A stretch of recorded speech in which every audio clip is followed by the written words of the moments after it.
I'm very excited about this next session, enterprise gamification. This is definitely an emerging area in marketing communications, and have a terrific group here today. 10 Pearls is an award-winning application development company that helps business accelerate, innovate, and scale. We specialize in mobile enterprise apps and gamification. Their combined strengths in user experience, product management, and technology, coupled with their agile development process and global workforce, allow to closely ally with partners and their customers. They have helped large enterprises such as Time Warner Cable, Discovery Education, NIH to only innovate but also accelerate development. Also work with entrepreneurs to develop versions 1.0 or MVP of their concepts. Social Radar, Zuby, and Spotlight TMS are some of the startups they've helped. I'd like to introduce Imran Aftab, CEO of 10 Pearls. Thank you, Imran. Thank you. Hello, everybody. Hope you're enjoying the conference. Quick introduction. My name is Imran Aftab. I run a couple of companies. 10 Pearls is a product development company focused on mobile gamification enterprise. And then Game Planet, which is a game studio that we run focused on 2D, 3D casual games.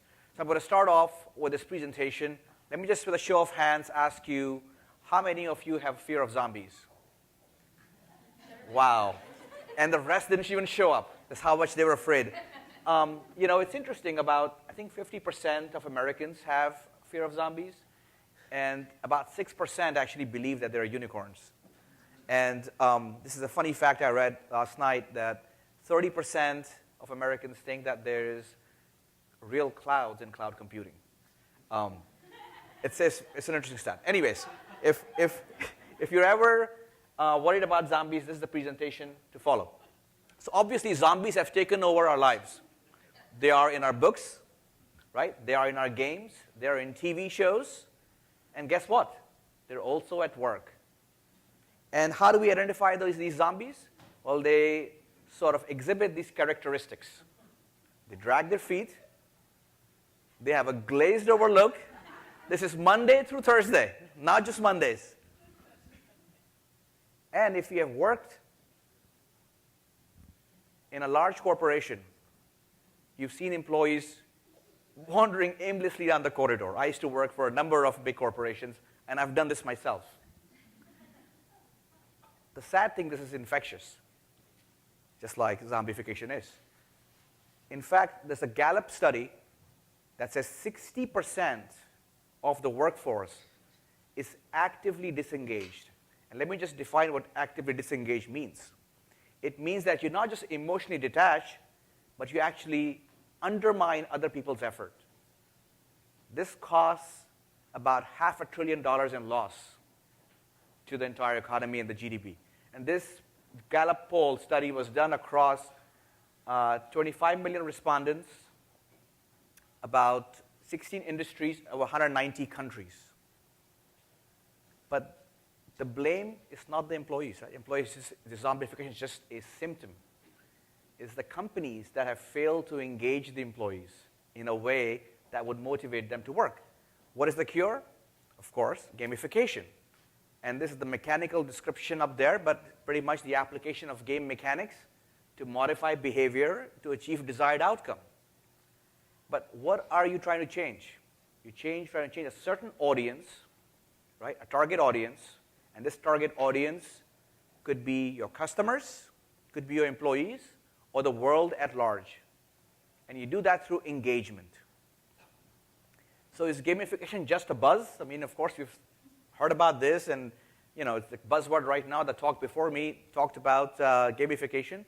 Well, let's look at what motivates people in general, right? There's a study by Dr. Stephen Weiss, who's a psychologist at Yale, and he wrote the book, Who Am I? And he identified that about 16 motivators or drivers that shape our personalities and who we are. And it's the prioritization of these attributes and drivers that really dictate what we want to do in life. For example, autonomy, tranquility, family, collecting. more than 50% of these drivers are actually found in games. Now it makes sense why games are so popular, because games engage people in the way that how we live and how we want to identify ourselves. So of the 8 or 9 that were highlighted, let me tell you, one is versus mastery. And how is mastery presented in games? Well, through levels and challenges, right? When you achieve a certain level, you've proved to yourself and to the world that you've created, mastery. All the way to status, leaderboards and badges. And of course, avoidance. You don't want to lose a life. That is the end of the game. Now, before we talk about drivers, it's important to identify what material rewards versus non-material rewards are. Call them the extrinsic versus intrinsic motivators. And if any of you know Daniel Pink, he's written a great book called Drive, and he talks about what motivates people. So while the carrot and stick, in this case, the brain and whatever for this zombified mule, the carrot and stick model is a 20th century model. In the 21st century, while the carrot can induce positive behavior, it cannot sustain it. Unless the person feels part of the effort of a larger cause, purpose, drive, and mastery, the person cannot be sustainably sort of involved in activity that you want them to be involved in. Now, of course, when you talk about gamification, which is different from games, you have to understand the gaming market a little bit to understand, who is this crowd? Is this a millennial? Is it Generation X, Y? I mean, it'd be interesting, how many of you have kids here? And great. So, and how many of you actually allow your kids to play games? Wow, that's pretty good. I saw more, about 80% hands. 71% of parents believe that games can stimulate brain activity. 63% of adults think that their routine lives would be so much interesting if it was gamified. Imagine if you were getting points to get an oil change, right? Or cut your grass. I would be running to cut my grass. I could say, hey, I got more points. The business side of it is interesting too. How many of you have tried to reach out to an executive and there's no answer? But guess what? 61% of them are taking game breaks. They're probably playing a game when you call them. Just kidding. But it's a fact. Regular breaks every day, just engage in game. There's no more doodling or whatever. It's actually engaging in an activity. 70% of Fortune 2000 companies have a target of having at least one gamified app by the end of 2014. This is a Gartner study saying this. And that number is probably higher. This is a study that came out 2 years ago.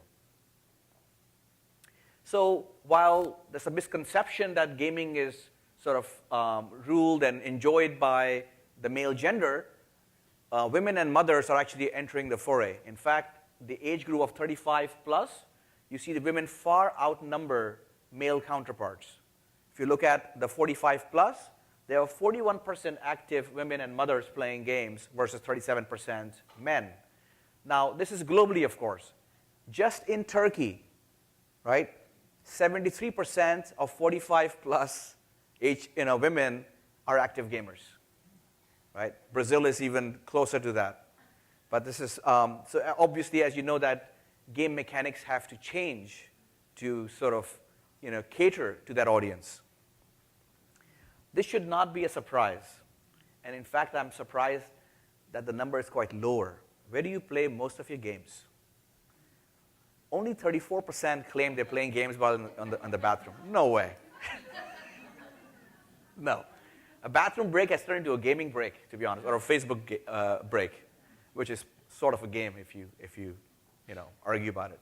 But as you can see that mobile is where the world is going towards, and we are constantly engaging with our devices. And what we're doing mostly is either playing games or communicating with, either for business or personal use.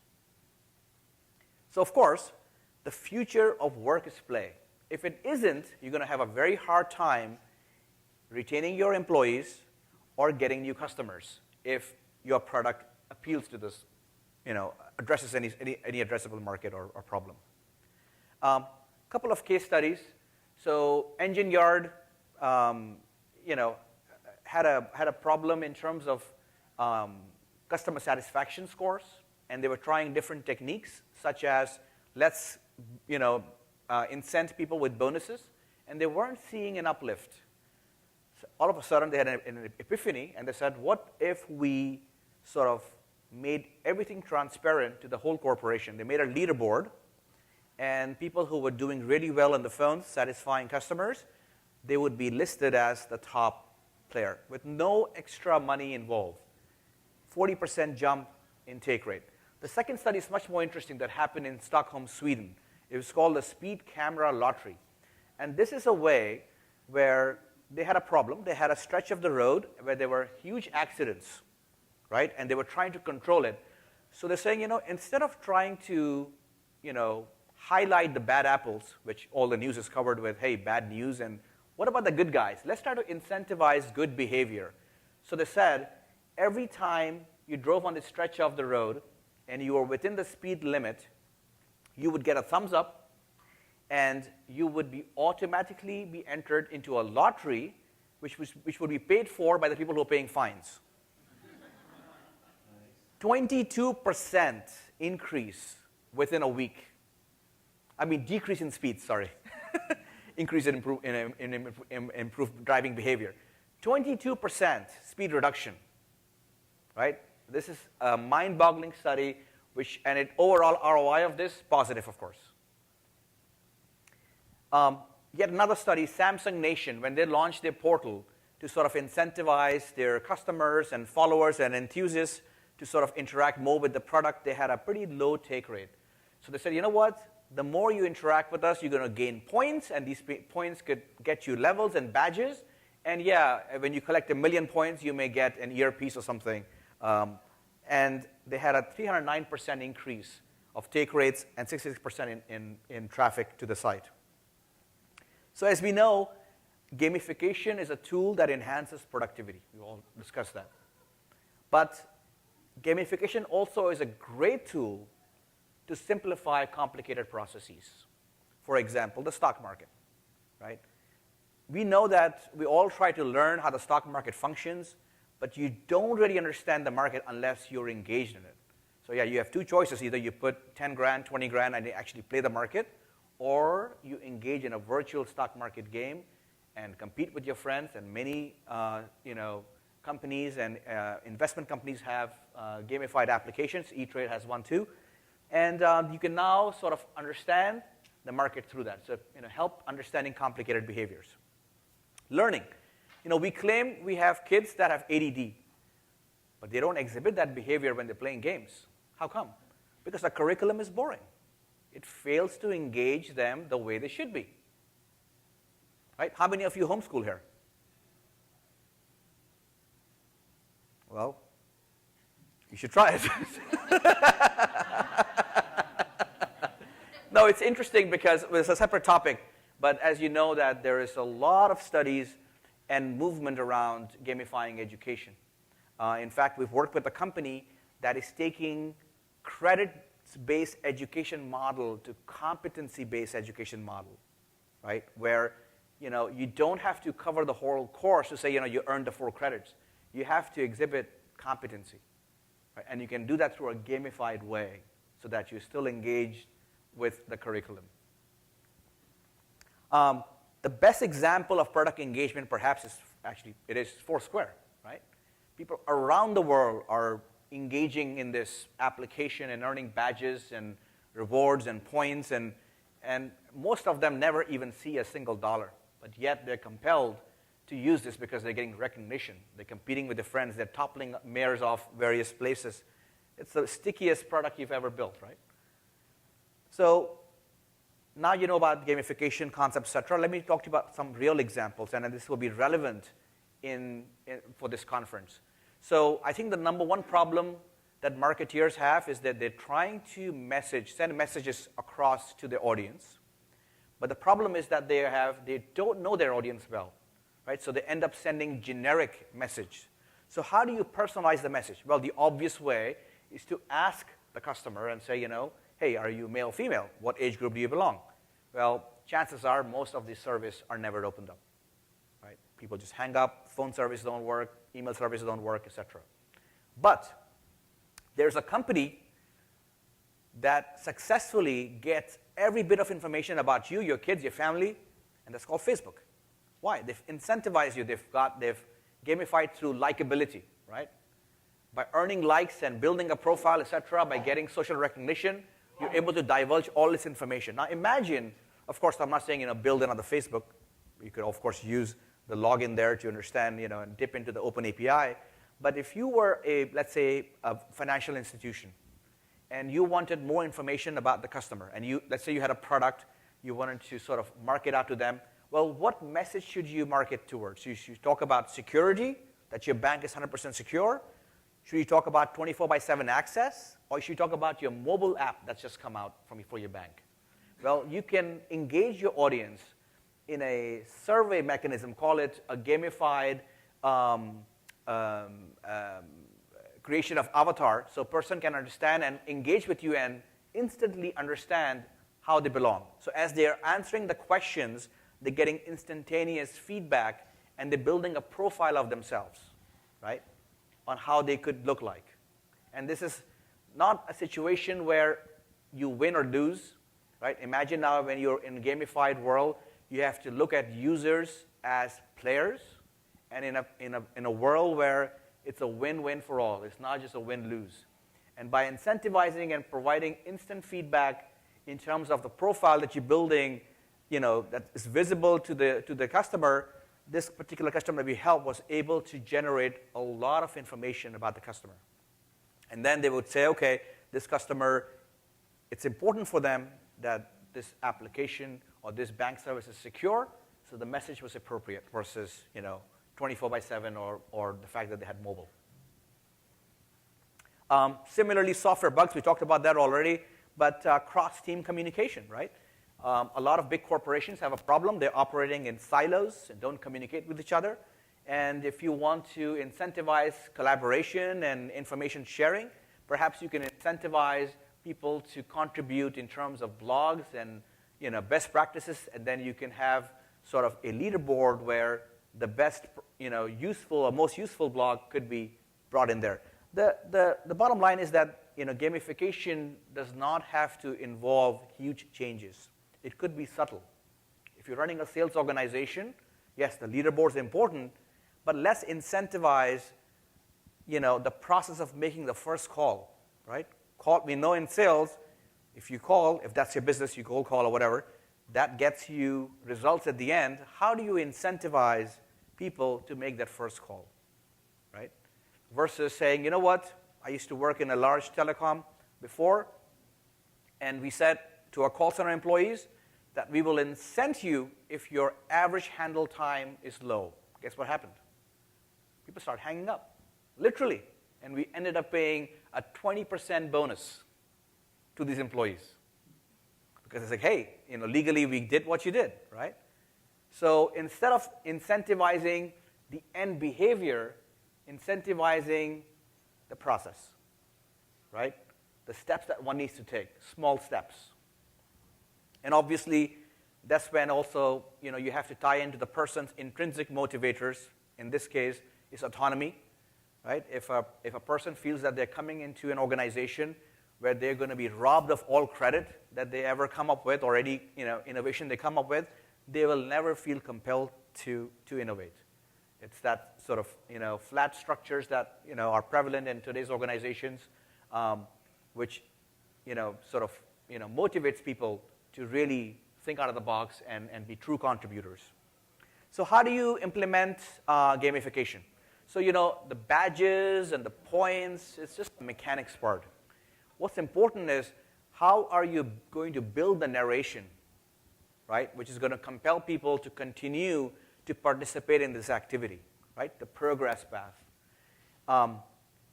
Understanding that what's most important to the audience, right? What kind of feedback and reward would they enjoy?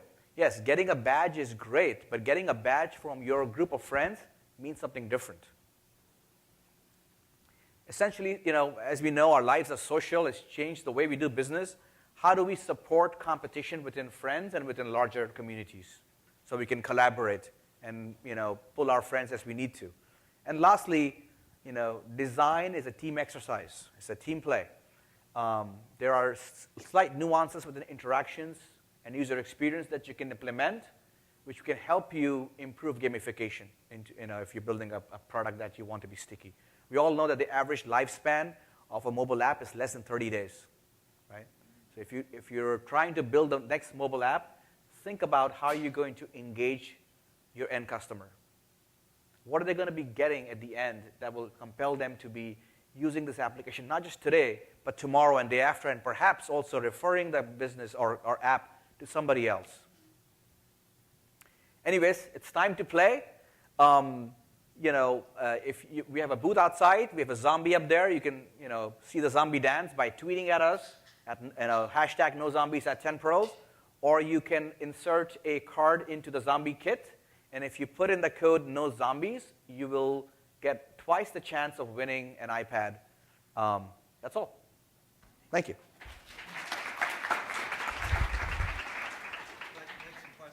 Yeah, sure. Absolutely. Yes. Yeah.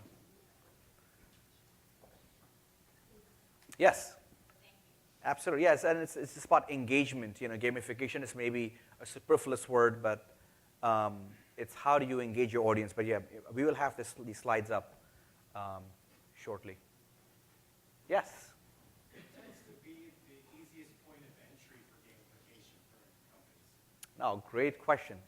So any activity, right, it could be internal or external, where you find inefficiencies, you could help gamify it. And let me just give you an example. Everybody knows about this experiment with candles and matchsticks and a thumbtack? No. So, well, there's an experiment done about 6 years ago. It's all over NPR last week as well. So a group of people were given a candle, a thumbtack, and a matchbox. And they were told, how could you sort of stand up this candle against this wall? People came up with various answers. The easiest, or the most logical answer, which is not very rational when you look at the matchbox, is you take the matchbox, throw the matches away, right? Pull the box up, stack it up against the wall with a thumbtack, and put the candle on there, right? Now, most people don't come up to the solution, which is pretty obvious because they look at the matchbox and they assume you cannot empty the matchbox, right? So we have self-limiting beliefs in ourselves. Now, this experiment was done where one group was said, okay, you're going to be judged and you're going to have time limit, right? And there was another group that says you're going to be judged, you have time limit, and the person who does it the fastest will get the highest reward. So guess who did it faster? Take a guess. No, it was the one that wasn't rewarded by 3 minutes. This is a published study. I didn't make it up, and I'm not a socialist or whatever. It's in a study done by Federal Reserve. Now, here's another experiment they did. They said, okay, let us take out the matchsticks, right, and do the same experiments. Now the box is empty. Guess who did it faster? No, who did it faster? So empty box for both groups. One is getting money, one is getting just recognition. Money. So what the study shows that whenever there is a hint of cognition involved, right, the person who's going to be engaging in intellectual activity does not necessarily want to be incented by money. In fact, it actually ends up demotivating them, which is extremely puzzling. And it drives me crazy, but we see this every day. Even when we do a lot of creative work, you cannot incentivize a person, right, and expect them to work in constrained environment. Of course, you have to pay the person right, but there has to be something that motivates them and connects them to the job. It could be a larger goal in life, right, a larger purpose, which is better than whatever the individual purpose is. It could be mastery, where they're saying that you're learning along the job, and most importantly, autonomy. Every time I did something for my large corporation I work with, my boss always got the credit. He would never bring me into a meeting. I'm like, okay, I'm done. I'm going to create my own company. So I get all the credit myself now. Like my group gets all the credit. That's what it is. It's kind of weird. So when you have opportunities in your organization where you see a deadlock, look at the things that may be obvious that you're not thinking correctly. And sometimes little tweaks on how we incent and recognize our employees could change that. Thank you, Imran.